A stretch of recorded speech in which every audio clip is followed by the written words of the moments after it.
ദൈവസന്നിധിയിൽ ഒരു പ്രത്യേക സാഹചര്യത്തിൽ നേർന്നത് നിവർത്തിക്കാതെ പോയാൽ അതിൻ്റെ പരിണിത ഫലം നാം ചിന്തിക്കുന്നത് പോലെ നിസ്സാരമല്ല. രണ്ടാമത്തെ കാര്യം, ദൈവത്തോട് നേർന്നത് നിവർത്തിക്കാൻ വൈകും തോറും അനുഗ്രഹങ്ങൾ, ജീവിതത്തിലെ നന്മകൾ, അതിൻ്റെ വേഗത കുറയും. എല്ലാവർക്കും ഇന്നത്തെ ദൈവിക ആലോചനയിലേക്ക് യേശുക്രിസ്തുവിൻ്റെ നാമത്തിൽ സ്നേഹവന്ദനം.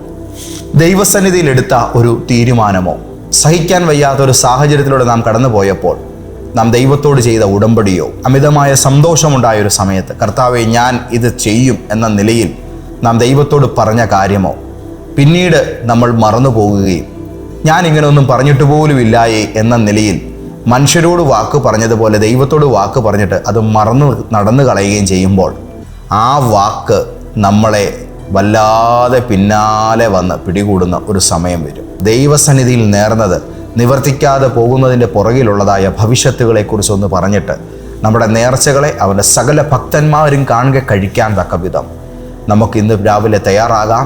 കർത്താവിൻ്റെ ആത്മാവ് നമ്മളോട് പറയുന്ന ദൂതുകൾ വളരെ ശ്രദ്ധയോടുകൂടെ നമ്മൾ കേൾക്കുക.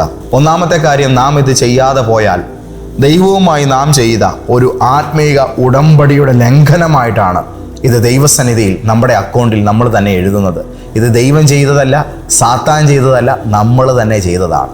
അപ്പോൾ ആത്മീകമായൊരു ഉടമ്പടിയുടെ ലംഘനം എന്ന നിലയിൽ നമ്മുടെ മേൽ നമ്മൾ തന്നെ ഒരു അക്കൗണ്ട് ഉണ്ടാക്കി വെക്കുന്ന പദ്ധതിയാണ് അനാവശ്യമായി നമ്മൾ പറയുന്നതായ തീരുമാനങ്ങൾ, സമർപ്പണങ്ങൾ, നേർച്ചകൾ.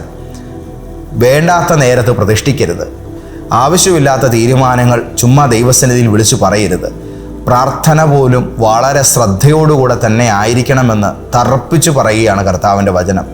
അതും ഇതുമൊക്കെ വിളിച്ചു പറഞ്ഞിട്ട് ആ വാക്കുകൾ നാളെ നിൻ്റെ തലയ്ക്ക് മീതെ കോടാലി പോലെ തൂങ്ങിക്കിടക്കേണ്ട ഒരു ഗതികേട് ഉണ്ടാക്കി വെക്കരുത്. ബൈബിളിലെ വചനം ഇതിന് തെളിവ് നൽകുന്നത് സഭാപ്രസംഗിയുടെ പുസ്തകം 5-ാം അധ്യായം 4-5 വചനങ്ങളാണ്. ആ വചനം ഇങ്ങനെ പറയുന്നു: നീ ദൈവത്തിനൊരു നേർച്ച നേർന്നാൽ അത് കഴിക്കുവാൻ താമസം വരുത്തരുത്. നേർന്നിട്ട് നിവർത്തിക്കാതിരിക്കുന്നതിനേക്കാൾ അല്ലെങ്കിൽ നേർന്നിട്ട് കഴിക്കാതിരിക്കുന്നതിനേക്കാൾ നേരാതിരിക്കുന്നത് നല്ലത്. നമ്മളൊരു കാര്യം പറഞ്ഞിട്ടത് ചെയ്യാതിരിക്കുന്നതിനേക്കാൾ, ഒരു കാര്യം നേർന്നിട്ട് നമ്മളത് ദൈവസന്നിധിയിൽ കൊടുക്കാതിരിക്കുന്നതിനേക്കാൾ നേരാതിരിക്കുന്നതും പറയാതിരിക്കുന്നതും നല്ലത്. ഞങ്ങളുടെ ഒരു സ്നേഹിതൻ പറയുന്നൊരു വാക്ക് ഞാൻ ഓർക്കാറുണ്ട്. അദ്ദേഹം പറയും, നമ്മളൊന്നും തുടങ്ങരുത്, തുടങ്ങിയാൽ നമ്മൾ പൂർത്തീകരിച്ചിരിക്കണം. രണ്ടാമത് അദ്ദേഹം പറയും, നമ്മളൊന്നും പറയരുത്, പറഞ്ഞാൽ ആ വാക്ക് പാലിച്ചിരിക്കണം. അപ്പോൾ ദൈവസന്നിധിയിൽ ഇത് വളരെ പ്രാധാന്യത അർഹിക്കുന്നൊരു കാര്യമാണ്. ഒന്നും പറയരുത്, പറഞ്ഞാൽ അത് പാലിച്ചിരിക്കണം. ഒന്നും നേരരുത്, നേർന്നാൽ അത് നിവർത്തിച്ചിരിക്കണം. ഒന്നും തുടങ്ങരുത്, തുടങ്ങിയാൽ അത് പൂർത്തീകരിച്ചിരിക്കണം. പറയുന്ന വാക്ക് പാലിക്കാതിരിക്കുന്നത് ആത്മീക ലോകത്ത് ആ വ്യക്തിയുടെ വിശ്വസ്തതയാണ് ബാധിക്കുന്നത്. വിശ്വസ്തത ഭൂമിയിൽ നിന്നാണ് മുളയ്ക്കുന്നതെന്നാണ് ദൈവവചനം പറയുന്നത്. മനസ്സിലായോ? അപ്പോൾ ഭൂമിയിൽ നിന്നും മുളയ്ക്കുന്ന വിശ്വസ്തതയുടെ മീതെ കള വളരുന്നതിന് ഇത് കാരണമാകും. അതുകൊണ്ട് നിങ്ങളുടെ വിശ്വസ്തതയുടെ ഗ്രേസ് മാർക്കിനകത്ത്, ആ പ്രോഗ്രസ് ഷീറ്റിനകത്ത് നെഗറ്റീവ് മാർക്ക് വീഴാതിരിപ്പാൻ നിങ്ങൾ ദൈവസന്നിധിയിൽ വളരെ ജാഗ്രതയുള്ളവരായിരിക്കണം. കർത്താവിൻ്റെ സന്നിധിയിലെ ജീവിതം വളരെ ശ്രദ്ധയുള്ളതായി പുലർത്തണമെന്ന് പറയാൻ ആഗ്രഹിക്കുന്നു. പ്രാർത്ഥന ഉണ്ടെങ്കിൽ പോലും ആത്മിക ജീവിതത്തിൽ പല വരൾച്ചകൾ ഉണ്ടാകുന്നത് എവിടെയോ നാം പൂർത്തിയാക്കിയ ഒരു ഉടമ്പടിയുടെ പാലത്തിൽ നമ്മുടെ അനുഗ്രഹങ്ങൾ പലതും വന്ന് കെട്ടിക്കിടക്കുന്നതിനാലാണ് എന്ന് ഞാൻ പറയാൻ ആഗ്രഹിക്കുന്നു. അതുകൊണ്ട് നിങ്ങൾ ഈ കാര്യം വളരെ ശ്രദ്ധയോടുകൂടെ നിവർത്തിക്കുവാൻ തയ്യാറാവുക. നമ്മുടെ ജീവിതത്തിൽ ഇതിൻ്റെ പേരിൽ ഉണ്ടാകുന്ന അടുത്ത കാര്യം എന്ന് പറഞ്ഞാൽ നമ്മുടെ മനസ്സാക്ഷിയിൽ ഒരു ഭയവും ഭാരവും എന്നും നമ്മളെ അലട്ടും. നമുക്ക് എന്തൊരു നെഗറ്റീവ് ഉണ്ടായാലും നമ്മൾ പെട്ടെന്ന് ചിന്തിക്കും, അയ്യോ ഞാൻ അത് പറഞ്ഞിട്ട് അത് ചെയ്തില്ല, അതിൻ്റെ പേരിലാണോ? ഞാൻ അന്ന് അത് പറഞ്ഞിട്ട് കർത്താവിൻ്റെ സന്നിധിയിൽ അത് നിവർത്തിച്ചില്ല, അതിൻ്റെ പേരിലാണോ? എന്തിനിങ്ങനെ ഒരു പൊല്ലാപ്പിന് പോകുന്നു? ഒരു കാര്യം നിവർത്തിക്കുമ്പോൾ 100% സ്വയം ആത്മപരിശോധന ചെയ്യുക. പ്രാപ്തിയില്ലേ? കർത്താവിനോട് ഇങ്ങനെ പറയണം, ദൈവമേ എനിക്ക് ആഗ്രഹമുണ്ട്, പക്ഷെ ചെയ്യാനുള്ള ശക്തി എനിക്കില്ല. അങ്ങയുടെ കൃപ എന്നിൽ നൽകി അങ്ങയുടെ ആത്മാവിനാൽ എന്നെ ബലപ്പെടുത്തിയാൽ മാത്രം ഞാനിതിന് പ്രാപ്തനാകും. ഇല്ലാഞ്ഞാൽ ഞാൻ എന്നിൽ ഇത് പൂർത്തീകരിക്കുവാൻ അശക്തനാണ് പിതാവേ. ഇതാണ് ഒരു ദൈവ പൈതലിൽ നിന്നും വരേണ്ട പക്വതയുള്ള വാക്ക്. നമ്മളൊരു കാര്യം ദൈവത്തോട് നേരുകയും നമ്മൾ ആ കാര്യം നിവർത്തിക്കാതിരിക്കുകയും ചെയ്യുമ്പോൾ ഗുരുതരമായിട്ടുണ്ടാകുന്ന ഈ വീഴ്ചയുടെ പുറകിൽ പല ദുഷ്ടസ്വാധീനങ്ങളും ക്ലെയിം ചെയ്യാനുള്ള സാധ്യതയുണ്ട്. അവൻ അങ്ങനെ പറഞ്ഞിരുന്നു. നമ്മുടെ വായിലെ വാക്കുകളുടെ പേരിലാണ് പിശാച് പലപ്പോഴും നമ്മളെ വേട്ടയാടുന്നതെന്നുള്ള കാര്യം നിങ്ങൾ മറന്നു പോകരുത്. ദൈവത്തിൻ്റെ കരുണ വലുതാണ്, അത് നമ്മളെ താങ്ങും. എന്നാലും നമ്മൾ ദൈവസന്നിധിയിൽ എടുത്തിരിക്കുന്ന പല തീരുമാനങ്ങളും നമ്മൾ പറഞ്ഞിരിക്കുന്ന ഉടമ്പടികളും നാം ലംഘിക്കുക വഴി നാം സാത്താന് നമ്മുടെ മേൽ അപവാദിക്ക് നമ്മുടെ മേൽ അപവാദം പറയാനുള്ള ഒരവസരമാണ് സൃഷ്ടിക്കുന്നത് എന്ന് മനസ്സിലാക്കണം. ഇനിയും ഇങ്ങനെ ചെയ്തിട്ട് പാസ്റ്ററെ ഞാൻ ഒത്തിരി പറഞ്ഞിട്ടുണ്ട്, പക്ഷേ എനിക്കൊന്നും കംപ്ലീറ്റ് ചെയ്യാൻ കഴിഞ്ഞിട്ടില്ല എന്ന് പറയുന്നവരോട് ഞാൻ പറയുന്നു, അനുദപിക്കുക. തൻ്റെ ലംഘനത്തെ മറച്ചു വെക്കുന്നവന് ശുഭം വരികയില്ല. ഏറ്റുപറഞ്ഞ് ഉപേക്ഷിക്കുന്നവനോ കരുണ ലഭിക്കുമെന്ന് ദൈവവചനം പറയുന്നു. നമ്മൾ ജീവനുള്ള ദൈവത്തിൻ്റെ സന്നിധിയിലാണ് സംസാരിക്കുന്നത്. ബലവാനായ ദൈവത്തിൻ്റെ നാമം ഉപയോഗിച്ചാണ് നമ്മളിത് പറയുന്നത്. എല്ലാം പറഞ്ഞിട്ട് നമ്മൾ യേശുവിൻ്റെ നാമത്തിലാണ് ഇതിനെല്ലാം ഫിക്സ് ചെയ്യുന്നത്. ആ നാമത്തിൻ്റെ പ്രത്യേകത എന്നാണെന്നറിയാവോ? ആ നാമം പറഞ്ഞ് എന്തെങ്കിലും ഒരു വാക്ക് എയറിലോട്ടിട്ടാൽ, ഒരു സ്ഥലത്തോട്ട് അയച്ചാൽ ആ വാക്ക് നശിക്കുകയില്ല. കാരണം അത് ദൈവത്തിൻ്റെ വായിൽ നിന്ന് വരുന്ന വാക്കുപോലെ വെറുതെ മടങ്ങി വരാതെ അയച്ച കാര്യം സാധിപ്പിച്ച ശേഷം മാത്രമേ വരുള്ളൂ. ഞാൻ ഇന്നലെ ഒരു അമ്മയ്ക്ക് വേണ്ടിയും മോക്ക് വേണ്ടിയും പ്രാർത്ഥിക്കുന്ന നേരത്ത് ചർച്ചിൽ അവർ വന്നിരിക്കുന്നു.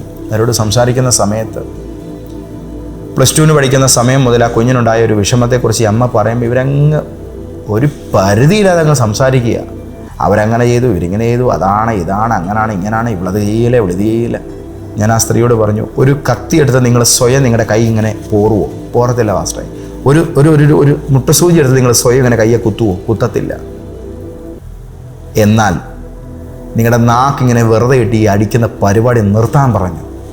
കാരണം ഒരു ആയുധം ചുമ്മാ ദുരുപയോഗം ചെയ്യത്തില്ല എങ്കിൽ, സ്വന്തം ശരീരത്തിന് വിരോധമായ ഒരു കത്തിയിട്ട് ഇങ്ങനെ സ്വയം വെട്ടത്തില്ല എങ്കിൽ, ഒരു നാവിട്ട് നിൻ്റെ കുഞ്ഞിനെ ഇങ്ങനെ തല്ലരുത്.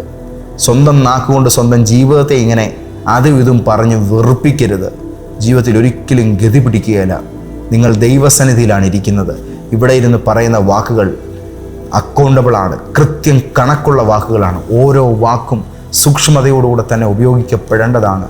വളരെ ജാഗ്രതയോടുകൂടി ഇക്കാര്യത്തെ ഉപയോഗിക്കാൻ ഞാൻ ആ സ്ത്രീയോട് പറഞ്ഞു. ദൈവത്തിൻ്റെ കുഞ്ഞുങ്ങളെ, നിങ്ങളുടെ ജീവിതത്തിൽ ദൈവസന്നിധി നിങ്ങൾ നേർന്നത് നിങ്ങൾ ഇന്ന് രാവിലെ നിവർത്തിക്കാൻ തീരുമാനിക്കുക. അതെന്ത് തന്നെ ആയാലും കർത്താവിനുള്ള ഉടമ്പടിയിൽ അത് പുതുക്കേണ്ട സമയമായിരിക്കുന്നു. അത് വെച്ച് നീട്ടരുത്. 25 വർഷം പുറകിൽ നിങ്ങളെടുത്ത തീരുമാനമാണേലും നിങ്ങൾ ആ കാര്യം ക്ലാരിറ്റിയിലേക്ക് വരിക, അത് കംപ്ലീറ്റ് ചെയ്യുക. ഒരു കാരണവശാലും നിങ്ങളുടെ ജീവിതത്തിൽ ഒരു പെൻഡിങ് ഫയൽ ഉണ്ടാകരുത്. വളരെ പ്രായം ചെന്നിട്ടും മരിക്കാതെ, 94 വയസ്സായിട്ട് മരിക്കാതെ ഇങ്ങനെ തൊണ്ടക്കുഴിയിൽ ഇങ്ങനെ ചെറിയൊരു അനക്കം മാത്രമുണ്ട്. ആ അനക്കം മാത്രമുള്ള ഒരമ്മ വളരെ വെള്ളം പോലും ഇറങ്ങാതെ ദിവസങ്ങളോളം ഇങ്ങനെ കിടക്കുക. അന്നേരം ഈ അമ്മയുടെ മക്കൾ എൻ്റെ അടുക്ക് പ്രാർത്ഥിക്കാൻ വന്നിട്ട് പറഞ്ഞു, പാസ്റ്ററെ അമ്മ ഇനി ജീവിക്കത്തില്ല, ആശുപത്രിയിൽ നിന്ന് വീട്ടിൽ കൊണ്ടുപോയിക്കോളാൻ പറഞ്ഞു പോയിട്ടതാ. പക്ഷേ ഒരു ചെറിയ ശ്വാസം മാത്രം, തൊണ്ടക്കുഴിയിൽ കുഞ്ഞനക്കം മാത്രമുണ്ട്. അമ്മ മരിക്കുന്നുമില്ല, അമ്മയോട്ട് രക്ഷപ്പെടുന്നുമില്ല. എന്നിട്ട് അവർ തീർത്ത് പറഞ്ഞു, അമ്മ രക്ഷപ്പെട്ടാൽ ഞങ്ങൾ പൊന്നുപോലെ നോക്കും. കാരണം ലക്ഷങ്ങൾ ആശുപത്രി ചിലവാക്കിയിട്ടാണ് അവരിപ്പോൾ അമ്മയെ വീട്ടിൽ കൊണ്ടുവന്നേക്കുന്നത്. കൊണ്ടുപോകുമെന്ന് പറഞ്ഞിട്ടാണ് ഏറ്റവും നല്ലൊരു മൾട്ടി സ്പെഷ്യാലിറ്റി ഹോസ്പിറ്റലിൽ നിന്ന് കൊണ്ടുവന്നേക്കുന്നത്. ആശുപത്രിക്കാർ ഊറ്റാവുന്നതിൻ്റെ മാക്സിമം അവരിൽ നിന്ന് ഊറ്റി. ഇനിയും ഇതിനകത്തൊന്നും ഒന്നും തിരിച്ചില്ല. അപ്പം അവർക്കും തോന്നി കൊണ്ടുപോകുന്നതാണ് നല്ലത്. അതിൻ്റെ പേരിൽ കൊടുത്തു വിട്ടതാണ്. വീട്ടിൽ വന്ന അമ്മ ഇങ്ങനെ കിടക്കുന്ന നേരത്ത് എന്ത് ചെയ്താൽ അമ്മ ശരീരം വെടിയുകയില്ല, അമ്മയുടെ ശരീരം ഒട്ട് സൗഖ്യമാകുകയുമില്ല. ഈ വിഷയം ഒന്ന് പ്രാർത്ഥിക്കണമെന്ന് പറഞ്ഞു. ഞാൻ ഈ കാര്യം പ്രാർത്ഥിച്ചപ്പോൾ ഈ അമ്മ ഒരു നദിയുടെ തീരത്ത് യാചകരായ കുറച്ച് പേരുടെ ഇടയിലിരിക്കുന്നതാണ് ഞാൻ കാണുന്നത്. അപ്പം ഈ സ്ത്രീയുടെ ആത്മാവിന് ഈ നദി കടന്ന് പോകാൻ കഴിയാത്ത വിധത്തിൽ ചില കെട്ടുപാടുകൾ അവിടെയുണ്ട്.